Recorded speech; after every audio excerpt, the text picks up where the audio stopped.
El pasado miércoles 27 de mayo inauguramos una nueva sección en Tribuna Constitucional, Flash Jurídico, dedicado a todas aquellas noticias que había que analizarlas o que había que comunicarlas o explicarlas de manera urgente. Y es que apenas 36 horas antes, la tarde del lunes 25 de mayo, el Tribunal Constitucional publica la parte resolutiva, solo la parte resolutiva del expediente 5436 del año 2014. Un proceso de habeas corpus incoado por el interno de iniciales CCB contra el establecimiento penal de Tacna, en el cual se va a establecer el estado de cosas inconstitucional por el hacinamiento penitenciario.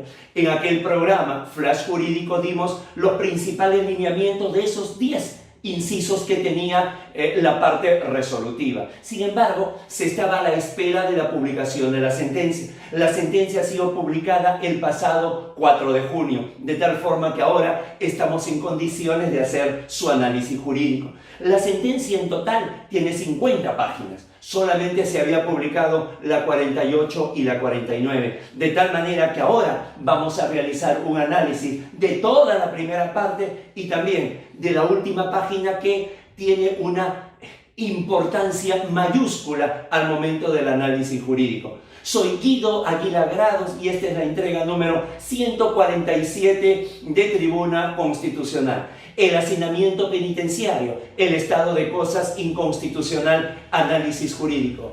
Sean todos bienvenidos.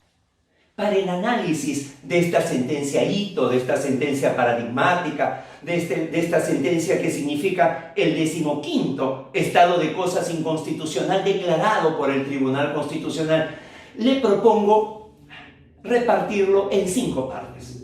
El caso, las motivaciones, las justificaciones, el fallo y algo que es muy importante y de lo cual muy poco se habla, el voto singular del magistrado Sardón de Tahuada.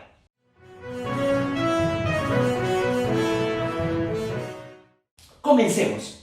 El caso es una demanda de habeas corpus interpuesta por el interno de iniciales CCB contra el establecimiento penitenciario de varones de Pocoyay, en Tacna, específicamente contra el director del mismo, Gregorio Tacuri Galindo, debido, en primer lugar, a los malos tratos que recibía. Por ejemplo, a pesar, afirma él, de estar padeciendo de una bronquitis crónica, pernoctaba en el suelo, ¿no? Y que cuando realizaba una serie de pedidos, estos pedidos nunca recibían respuesta. Lo curioso es que, si bien es cierto, el director del establecimiento penitenciario señala que el demandante es poco disciplinado para concurrir a su tratamiento médico o a sus citas médicas dentro del penal, sí reconoce que el penal de varones de Pocoyay está declarado en emergencia por tener una paupérrima infraestructura y que muchas veces no le brindan a los internos el tratamiento que debiera ser debido al hacinamiento penitenciario. Digo que llama la atención porque el Poder Judicial, aún con esta respuesta del director del penal, declara infundada la demanda tanto en primera como en segunda instancia, de tal forma que es en ese estado que lo recibe el Tribunal Constitucional. En ninguno de los 120 fundamentos vamos a encontrar la razón por qué se va a pronunciar casi 6 años después.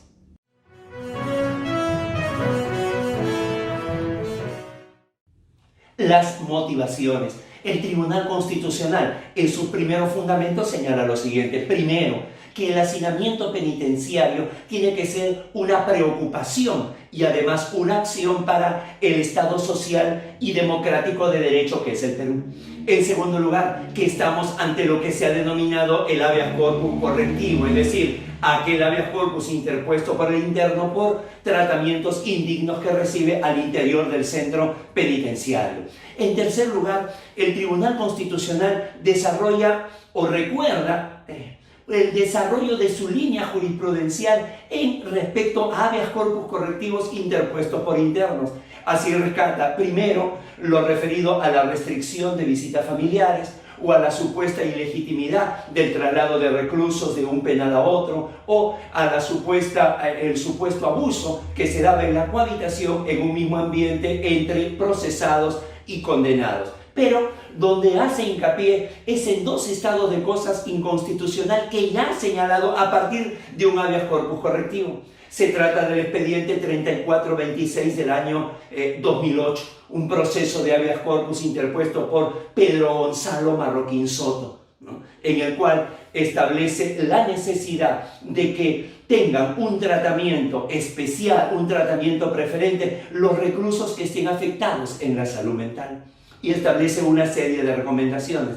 Recomendaciones que luego el mismo Tribunal Constitucional advierte que no se han cumplido en el expediente 4007 del año 2015, interpuesto por el interno de iniciales MHFC, donde nuevamente establece un estado de cosas inconstitucional. Con todo ello, entonces el Tribunal Constitucional comienza a preparar el siguiente paso, que es la justificación de su decisión.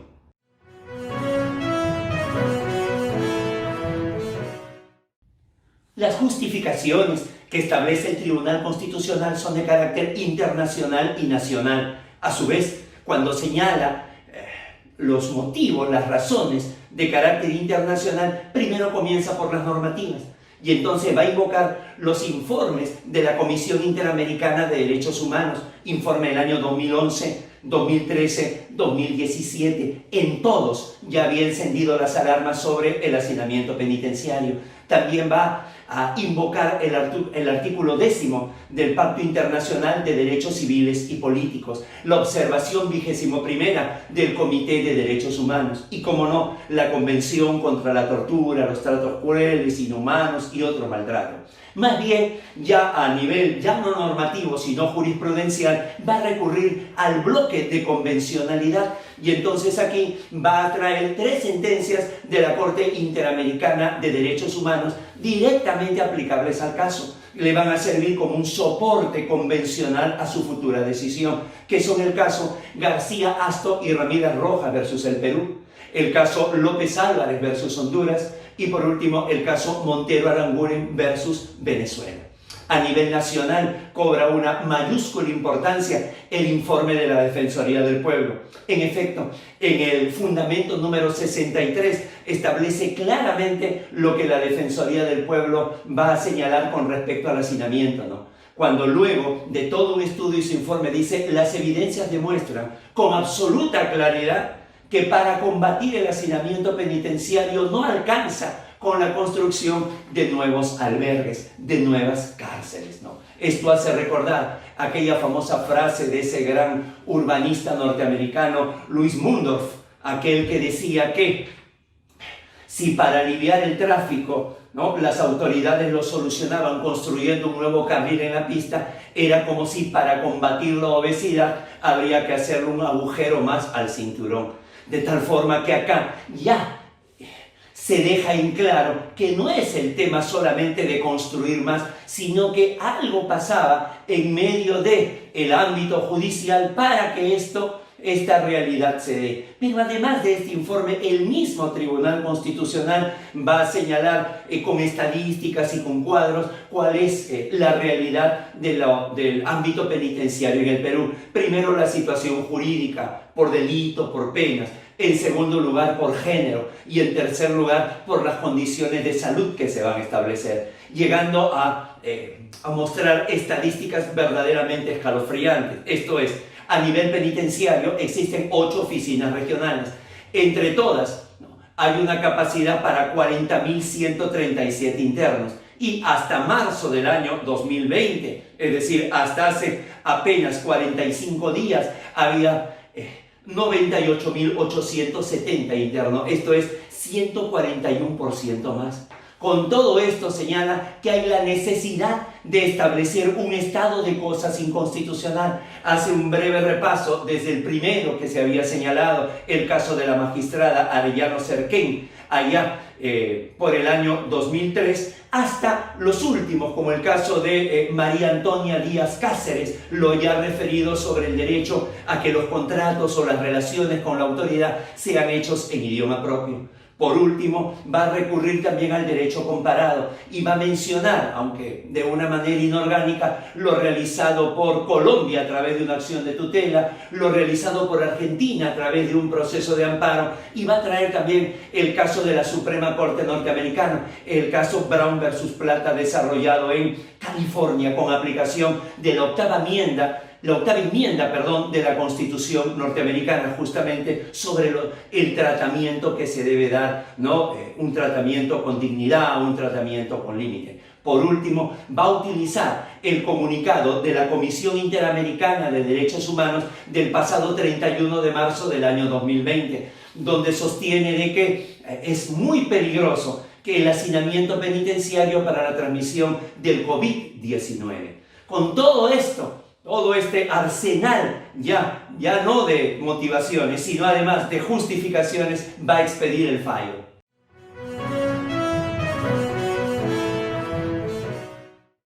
El fallo, como lo señalamos en nuestro flash jurídico, 10 puntos. Los dos primeros dedicados al caso concreto. Declara fundada en parte la demanda en ambos extremos, señalando primero el derecho a recibir un trato con razonabilidad y proporcionalidad en su condición de interno. Y en segundo lugar, la vulneración del derecho de petición. Es decir, sus escritos no obtenían respuestas, y ordena al director del establecimiento penitenciario dar respuesta no solamente de manera oportuna, sino motivada. El tema es a partir del artículo 3, donde declara el estado de cosas inconstitucional a nivel nacional. Y entonces a partir de allí va a señalar una serie de acciones, sobre todo al Poder Ejecutivo, exhorta también al Poder Legislativo, y en lo referido al Poder Judicial le dice que busque un equilibrio entre principios y derechos al momento de declarar la prisión preventiva. Seguramente lo más llamativo, seguramente lo que de alguna manera va a atraer más los reflectores, es aquel quinquenio que da de plazo para solucionar el tema del hacinamiento penitenciario, ¿no? Primero da 3 meses para la preparación de un plan de emergencia al INPE, al Ministerio de Justicia, al Ejecutivo en general, porque también tiene que ver el Ministerio de Economía con la partida presupuestaria, pero luego dice en el quinquenio 2021-2025 tiene que esta situación inconstitucional terminar. De no ser así, entonces se van a cerrar los 6 establecimientos penitenciarios con mayor índice de hacinamiento. Además, en el último punto sostiene que la Comisión de Seguimientos del Tribunal Constitucional, no es el primer caso que se hace el seguimiento, ya ha habido anteriores, pero lo va a hacer a través de audiencias semestrales. Hubiera sido importante que el Tribunal Constitucional en esta sentencia, por ejemplo, hubiera señalado nuevamente la dilación para resolver el habeas corpus. Tampoco queda claro por qué, si se tenían informes de casi ya una década hacia atrás y cada vez con una mayor intensidad, ¿por qué recién se resuelve ahora en el año 2020? Porque el tema del COVID-19 no parece ser, solamente es un informe, es una comunicación no menos importante de la Comisión Interamericana de Derechos Humanos, pero no queda claro en realidad el peso específico para que se haya determinado esta decisión. Sin embargo, insisto, donde hay que prestarle la mayor importancia, así como han sido en las anteriores 49 páginas que se encuentran, y hemos tratado de resumirlo, es en la última.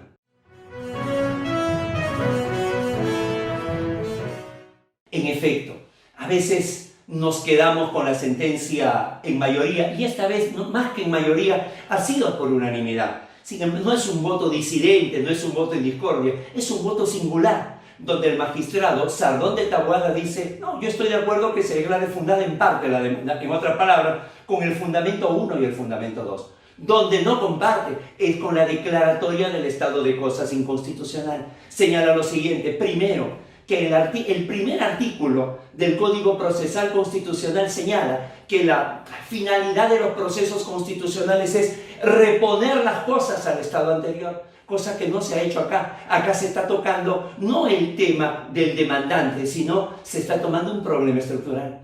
En segundo lugar, que el Tribunal Constitucional en esa sentencia, en la parte resolutiva, da órdenes al Poder Ejecutivo, al Poder Legislativo, al Poder Judicial, sobre todo al Ejecutivo, al MIN, al Ministerio de Justicia, al Instituto Nacional Penitenciario, al Ministerio de Economía y Finanzas, sin que estos hayan participado en el proceso.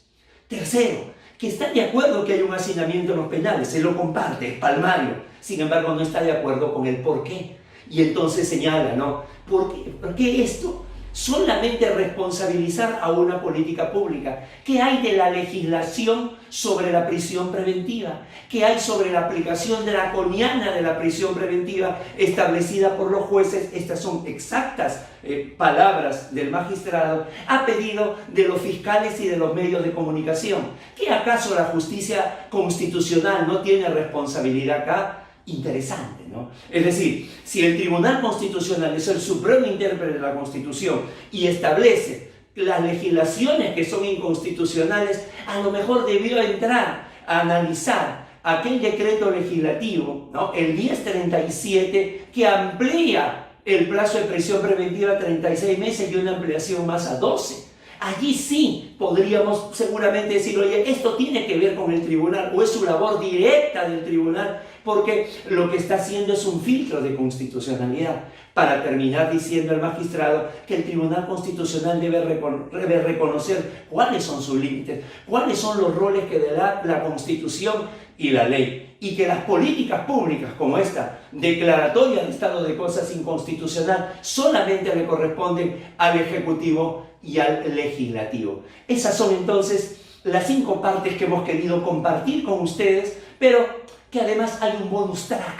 Hace unas horas se ha publicado la sentencia 463 del año 2020, ¿no? Expedida por el juez Edwin Paz Carpio en Abancay, donde ordena, en aplicación de esta sentencia que establece el estado de cosas inconstitucional, 2 cosas. Primero, la inmediata excarcelación de las 3 personas que plantearon el habeas corpus, ¿no? Por ser o por estar en una condición vulnerable, 63 y 67 años, y en la persona que tiene 43 afectada de diabetes, la inmediata excarcelación. Y en segundo lugar, ordena al director penal del penal de Abancay que informe al presidente de la Corte Superior de Justicia de Apurímac cuál es la relación de internos que están altamente vulnerables para darle su evaluación de la libertad. Con una cuestión adicional, no solamente ordena la inmediata excarcelación de los 3 recurrentes, sino que además ordena también que se le haga la prueba para ver si están infectados del COVID-19 y a su salida no representen un elemento de contagio para las personas que encuentren ya cuando estén en libertad. Como pueden ver, otra vez un tema apasionante, otra vez un tema donde podemos seguramente verlo desde distintos ángulos, ¿no? Es decir, cómo no ser conscientes del hacinamiento penitenciario que se sufre en nuestro país. Cómo no ser conscientes de las condiciones deplorables, infrahumanas, abyectas de los reclusos en los diferentes penales del país. La gran pregunta que habría que hacerse es, ¿con quién estamos finalmente en la forma? ¿Es el Tribunal Constitucional el competente para establecer esta política pública? O, como dice el magistrado Sardón, más bien debiera de analizar sobre la legislación, que sí es su labor, y no dar órdenes, digamos, a poderes del Estado que no han participado en el proceso. Y de esto se trata. De esto es justamente lo que trata Tribuna Constitucional, de poder poner todas las cartas en la mesa, y ahí es donde comienza el debate, es donde comienza el juego intelectual para poder determinar esto. Seguramente esto último lo vamos a analizar en un programa futuro, porque la pregunta que queda acá no es que sea una disidencia solamente en una concepción o en una forma de pensar. Uno puede entender, ¿no? Yo estoy de acuerdo o no estoy de acuerdo con el cierre del Congreso, ¿me parece constitucional o no? ¿Me parece constitucional o no me parece constitucional la corrida de toros? ¿Me parece constitucional o no me parece constitucional el matrimonio entre personas del mismo sexo? Ahí uno puede entender que son distintas perspectivas, distintas formas de ver las cosas. Aquí no. Aquí el tema me parece mucho más grave, porque no están de acuerdo acerca de cuáles son las funciones y competencias del Tribunal Constitucional. Y no es la única sentencia, no es el único tema.